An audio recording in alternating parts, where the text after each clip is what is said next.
सच्चिदात्मने सर्वान्तरात्मने श्रीमद् वेङ्कटेशाय मङ्गलम्। स्वतः सर्वविदे सर्वशक्तये सर्वशेषिने सुलभाय सुशीलाय वेङ्कटेशाय मङ्गलम्। परस्मै ब्रह्मणे पूर्णकामाय परमात्मने प्रयुञ्जे परतत्त्वाय वेङ्कटेशाय मङ्गलम्।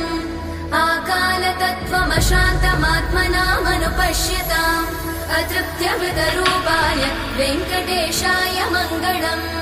प्रायस्वचरणौ पुंसां शरण्यत्वेन पाणिना कृपया दिशते श्रीमद् वेङ्कटेशाय मङ्गलम्।